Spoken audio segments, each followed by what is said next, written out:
Shalom kongregasi yang dikasih Tuhan Yesus Kristus, jumpa kembali dalam program Suara Gracia pada sore hari ini 16 Februari 2022 ya. Katanya sih ini bulan kasih sayang ya keluarga Gracia. Tapi biarlah kasih sayang itu bukan hanya dilaksanakan dalam bulan tertentu atau hari tertentu ya, tapi kita bisa merayakan kasih sayang, memberikan perhatian ya, cinta kasih kita kepada orang-orang terdekat ya. Setiap hari ya, kita tunjukkan itu kepada mereka. Mari, sebelum kita membaca dan merenungkan firman Tuhan, kita berdoa terlebih dahulu. Bapa dalam sorga, terima kasih karena kami boleh Engkau perjumpakan kembali dalam ruang dengar kami, dimanapun kami berada, untuk sama-sama kembali belajar dari firman Tuhan. Kami gali bersama dengan Tuhan dan Engkau menaburkan benih-benih kebenaran firman itu kepada setiap kami, sehingga kehidupan kami adalah kehidupan yang terus bertumbuh, dengar akan firman Tuhan, dan firman itu tidak berlalu dengan sia-sia, tapi boleh kami lakukan dalam kehidupan kami hari lepas hari. Berfirmanlah Tuhan, kami rindu disapa dan diajar oleh-Mu di program Mutiara Jiwa pada sore hari. Dalam nama Tuhan Yesus kami berdoa. Amin. Keluarga yang dikasih Tuhan Yesus Kristus, pada sore hari ini kita akan merenungkan satu bagian firman Tuhan, yaitu 1 Petrus 2 ayat 9 sampai dengan yang ke-12. 1 Petrus 2 ayat 9 sampai dengan yang ke-12. Sekali lagi, 1 Petrus 2 ayat 9 sampai dengan yang ke-12 dengan tema menggali ulang makna imamat rajani ya, menggali ulang makna imamat rajani. 1 Petrus 2 ayat 9 sampai dengan 12. Rasa-rasanya kalau bicara soal imamat rajani kita udah sering dengar ya dari 1 Petrus 2 ini, tapi kita mau coba kembali mempelajari begitu ya. Coba kembali menggali gitu makna sesungguhnya apa sih dari makna imamat rajani. Mari kita buka 1 Petrus 2 ayat 9. Tetapi kamulah bangsa yang terpilih, imamat yang rajani, bangsa yang kudus, umat kepunyaan Allah sendiri, supaya kamu memberitakan perbuatan-perbuatan yang besar dari Dia yang telah memanggil kamu keluar dari kegelapan kepada terangnya yang ajaib. Kamu yang dahulu bukan umat Allah, tetapi yang sekarang telah menjadi umat-Nya. Yang dahulu tidak dikasihani, tetapi yang sekarang telah beroleh belas kasihan.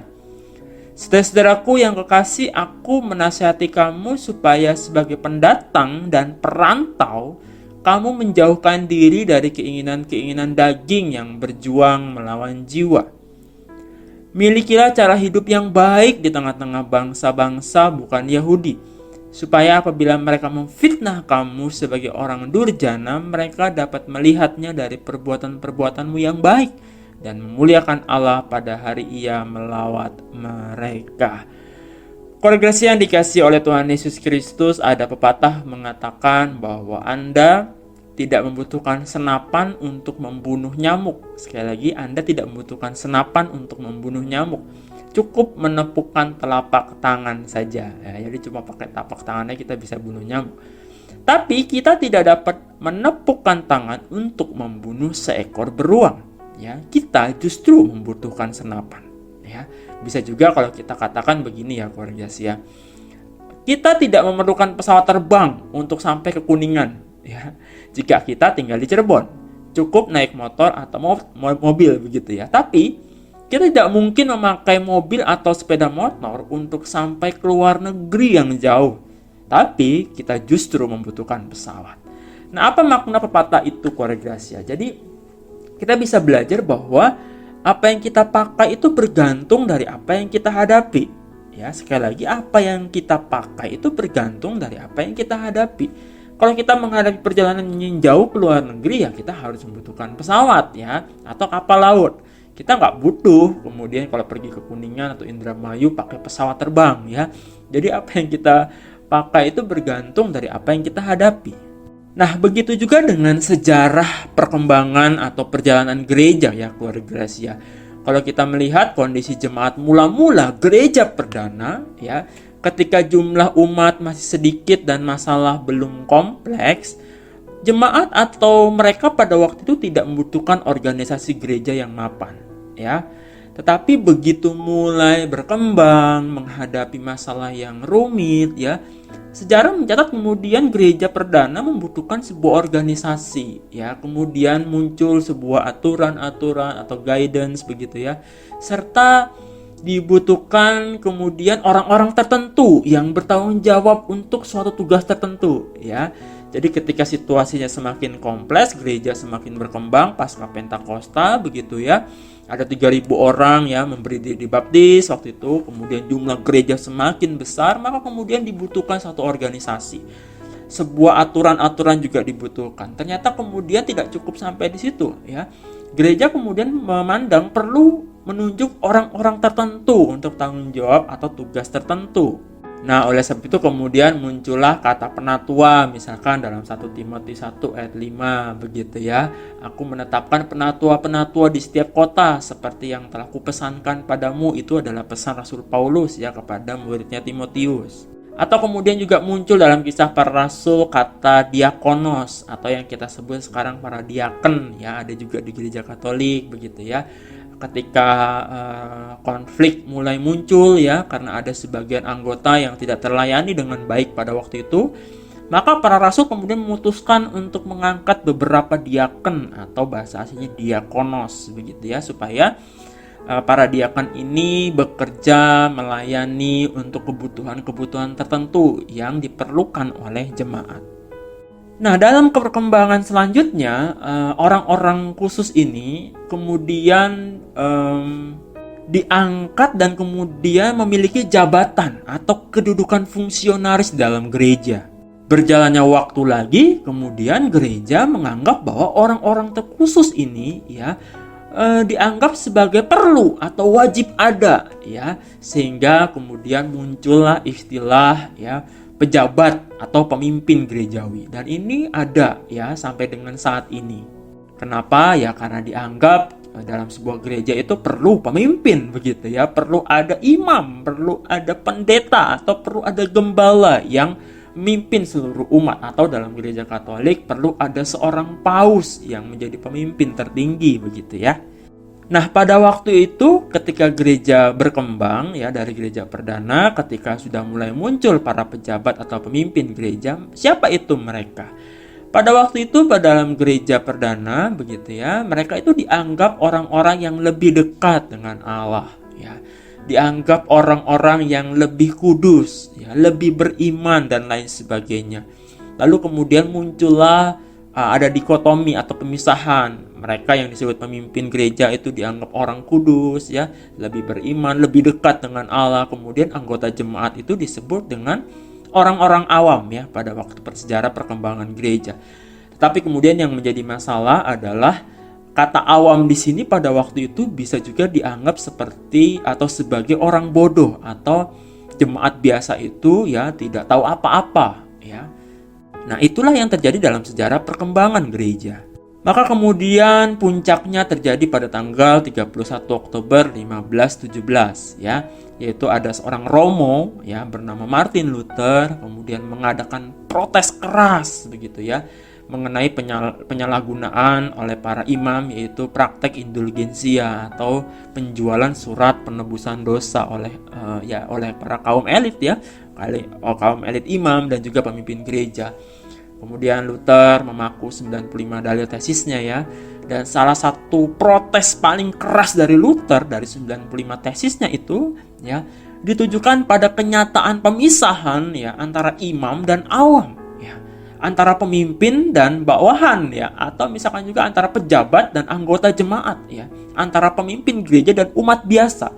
Itu adalah salah satu protes paling keras Luther pada waktu itu, ya, akibat terjadinya satu perbedaan atau keeksklusifan begitu, ya. Ada jurang yang begitu jauh, ada tembok yang begitu tebal antara imam dengan jemaat, antara pemimpin umat dengan jemaat biasa. Tentu rasanya kita mungkin nggak merasakan, ya, apa yang terjadi pada abad ke-16 itu, ya, ketika gereja hanya dipimpin secara khusus begitu, ya, oleh kaum elit tertentu begitu, ya. Tapi pertanyaannya kemudian, apakah kita yang hidup di era modern ini ya melihat keberhasilan Luther ya, yang berhasil kemudian mengikis ya perbedaan atau jenjang yang jauh antara imam atau pendeta begitu ya, katakanlah begitu, dengan jemaat sekarang. Bisa ya, bisa tidak ya. Luther bisa berhasil, bisa juga gagal. Seorang dosen bernama Pendeta Profesor Joas Adi Prasetya punya tanggapan pribadi. Dia katakan bahwa sesungguhnya Luther itu gagal. Waduh, kayaknya berat banget nih ya. Luther menurut Pak Joas, yang beliau lihat saat ini bahwa pemisahan imam dan awam serta pejabat ya dengan anggota jemaat, menurut Pak Joas bukannya berkurang atau hilang pada saat ini, tapi justru kata beliau malah semakin meluas ya. Kini gereja-gereja bahkan memiliki ribuan atau jutaan pemimpin ya. Kalau misalkan umat Katolik itu punya pemimpin hanya paus begitu ya. Tetapi sekarang gereja punya banyak sekali pemimpin begitu ya, ribuan bahkan jutaan. Nah, suatu kali Pak Joas pernah menonton TV ya. Ia menyaksikan seorang penginjil yang mengundang para pemirsa untuk mengirimkan permintaan doa ya. Kemudian Pak Joas mengatakan, "Oh, bagus sekali penginjil ini ya." Tapi kemudian kesimpulan Pak Joas berubah setelah muncul kata-kata dari si penginjil di dalam televisi ya. Penginjil ini mengatakan, "Kirimkan doa Anda. Saya akan mendoakannya dan doa Anda pasti akan lebih didengar oleh Allah. Ya, jadi jangan berdoa sendiri." Waduh.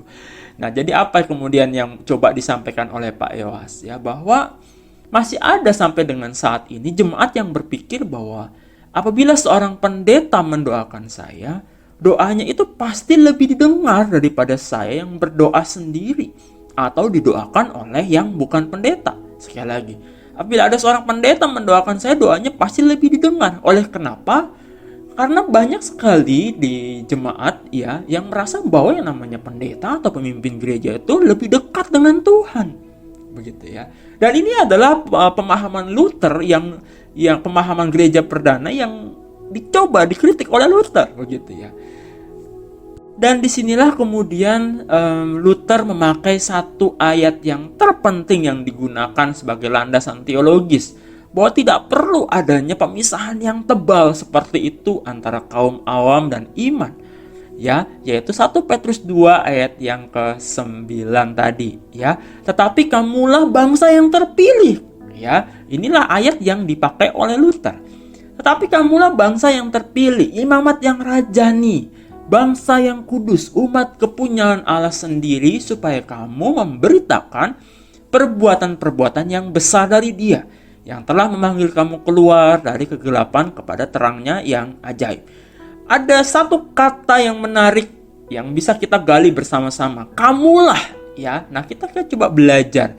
Siapakah kamulah yang dimaksud Petrus di sini? Jemaat keluarga Gracia yang dikasih oleh Tuhan Yesus Kristus. Kalau kita lihat 1 Petrus 1 ayat 1, kita bisa melihat di situ siapakah kamulah yang sungguhnya ditujukan oleh Rasul Petrus ya. Di situ dikatakan dalam 1 Petrus ayat 1, ternyata kamulah di sini ditujukan kepada orang-orang pendatang yang tersebar di Pontus, Galatia, Kapadokia, Asia Kecil dan Bitinia. Ya. Jadi ini adalah orang-orang yang perantau ya, kalau misalkan tadi di ayat yang ke-11 dan 12 ya, mereka merantau. Mereka adalah orang-orang Kristen yang kemudian pergi begitu ya, mungkin untuk memberitakan Injil, atau mungkin ketika mereka ada keperluan di sana begitu, sehingga mereka harus dari Yerusalem harus kembali begitu ya ke kota-kota mereka. Jadi dengan kata lain, kata orang-orang pendatang ini bukan ditujukan kepada para pemimpin atau pejabat gereja ya, melainkan untuk kaum awam atau anggota jemaat biasa. Sehingga Petrus perlu mengatakan, kamulah bangsa yang terpilih, imamat yang rajani ya. Sehingga ketika mereka ada di dalam perantauan, di ayat yang 11, saudara-saudaraku yang kekasih, aku menasihati kamu supaya sebagai pendatang dan perantau, kamu menjauhkan diri dari keinginan-keinginan daging yang berjuang melawan jiwa. Milikilah cara hidup yang baik. Sekali lagi, milikilah cara hidup yang baik di tengah-tengah bangsa-bangsa bukan Yahudi. Supaya apabila mereka memfitnah kamu sebagai durjana, Mereka dapat melihatnya dari perbuatan-perbuatanmu yang baik dan memuliakan Allah pada hari Ia melawat mereka. Jadi dengan kata lain, meskipun para pendatang ini ada dalam suatu daerah yang asing, ya, Rasul Petrus ingin mengatakan mereka tetap harus berkarya di tengah-tengah dunia ini, begitu ya. Jangan kamu memisahkan diri, begitu ya. Tapi tunjukkanlah teladanmu di depan orang-orang itu, begitu ya, depan orang-orang asing, supaya mereka bisa melihat perbuatan-perbuatanmu yang baik dan memuliakan Allah. Dengan kata lain, ketika Petrus mengatakan bahwa kamu adalah imamat yang rajani, ini bukan bicara soal imam yang seperti perjanjian lama yang hanya terkhusus dari suku tertentu dari umat Israel, yaitu suku Lewi yang hanya bertugas untuk memimpin ibadah, memimpin kegiatan gerejawi, katakanlah seperti itu ya. Orang-orang yang dikhususkan sedemikian rupa. Tapi yang dimaksudkan imamat yang rajani adalah orang-orang yang bebas, begitu ya, hanya jemaat biasa, begitu. Jadi semua orang Kristen itu bisa dianggap sebagai imamat yang rajani. Untuk itu sebenarnya Rasul Petrus ingin mengatakan bahwa subjek dari gereja itu bukan hanya imam, bukan hanya pemimpin gereja, bukan hanya pejabat gereja saja, tetapi semua orang, kita ini ya, itu adalah imamat yang rajani, yang terus harus memberikan teladan, memberikan terangnya, ya, melayani semua orang, membangun gereja sama-sama. Sehingga bagi setiap kita yang mengerti konteks Rasul Petrus mengatakan bahwa kita ini adalah imamat yang rajani, kalau kita mengerti begitu ya, sesungguhnya akan muncul satu asas di dalam gereja, yaitu apa? Asas kesetaraan, ya. Asas egaliter, ya, sehingga tidak ada lagi pemisahan yang terlalu tebal begitu ya, antara pejabat atau pemimpin gereja yang berkuasa dan anggota jemaat yang dikuasai, tidak ya. Kenapa? Karena hanya Kristus yang berkuasa di gereja, ya. Kita mesti ingat itu, ya. Yang kedua, tidak ada lagi pemisahan yang terlalu tebal, misalkan antara yang di atas atau yang di bawah, ya. Kita mesti ingat nih, keluarga Gracia, bahwa semua orang yang ada di gereja itu sesungguhnya ada di bawah. Karena yang layak berada di atas hanya Sang Raja, yaitu Kristus, yang Raja gereja. Gitu ya. Atau juga yang ketiga, tidak perlu lagi ada pemisahan yang terlalu tebal antara jemaat yang pasif dan kemudian pendeta yang aktif, atau penatua atau gembala yang aktif. Ya. Melainkan apa? Semuanya harus aktif. Ya. Anggota jemaat harus aktif. Ya, kenapa? Karena kita semua adalah imam bagi Sang Raja, ya.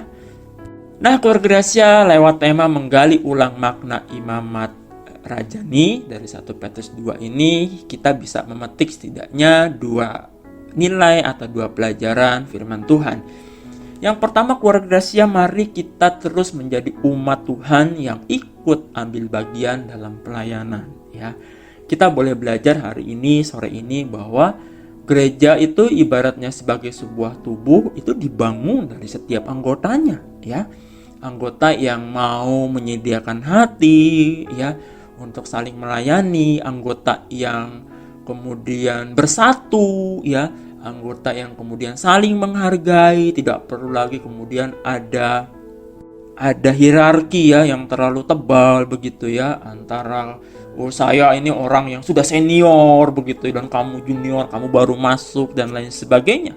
Rasul Petrus sesungguhnya ingin mengatakan bahwa umat itu adalah pusat dari gereja. Sehingga keikutsertaan kita, partisipasi kita untuk melayani dimanapun kita berada, dimanapun Tuhan menempatkan kita, adalah sebuah keharusan. Kamulah bangsa yang terpilih, imamat yang rajani, ya. Dahulu kamu sudah dipanggil, ya, dari kegelapan menuju terangnya yang ajaib, dan bukanlahkah itu definisi dari gereja, ya, eklesia, dipanggil keluar gitu ya. Kita adalah orang-orang yang sungguhnya sudah dipanggil dari kuasa dosa, kegelapan menuju kepada terang atau keselamatan. Dan sebagai wujud ucapan syukur kita, ya, mari kita ikut ambil bagian, ya, di dalam setiap karya Kristus di tengah-tengah dunia ini. Kalau misalkan tadi konteksnya adalah para perantau, ya, di tengah-tengah bangsa bukan Yahudi, maka kita juga berkarya di tengah-tengah, ya, di tengah-tengah dunia ini, ya, di tempat kerja, ya, dan lain sebagainya. Dan yang lebih penting memang kita mari ikut ambil bagian di dalam karya Tuhan itu. Lewat apa? Ya lewat talenta-talenta, lewat karunia-karunia yang Tuhan berikan kepada kita ya. Kita agaknya tidak perlu mengatakan bahwa karuniaku kecil, karunia dia besar. Tidak ya, setiap orang diberikan karunianya masing-masing begitu ya. Untuk apa ya? Untuk kita pakai, berlipat ganda menjadi berkat. Kalau kita menganggap karunia kecil, kita latihan, kita gali terus, kita pupuk terus, kita perlengkapi diri kita terus supaya kehidupan kita adalah kehidupan yang menjadi berkat lebih banyak lagi bagi banyak orang. Nah, poin yang kedua yang kita bisa petik adalah jika kita adalah pemimpin gereja, ya termasuk juga mungkin saya ya sebagai seorang pendeta, kita sesungguhnya diingatkan lewat firman dari 1 Petrus ini bahwa ingat baik-baik kita ini bukan pemilik gereja loh, ya, apalagi penguasa jemaat. Ingat sekali lagi bahwa para pemimpin gereja sesungguhnya adalah para pelayan. Ya, sekaligus juga anggota jemaat. Kenapa? Karena kita ya berasal dari anggota jemaat atau sesungguhnya yang kemudian kita bahu-membahu bersama umat ya di dalam pekerjaan Tuhan di tengah-tengah dunia ini. Ya. Kita sesungguhnya sebagai para pemimpin itu harus ingat panggilan kita mula-mula.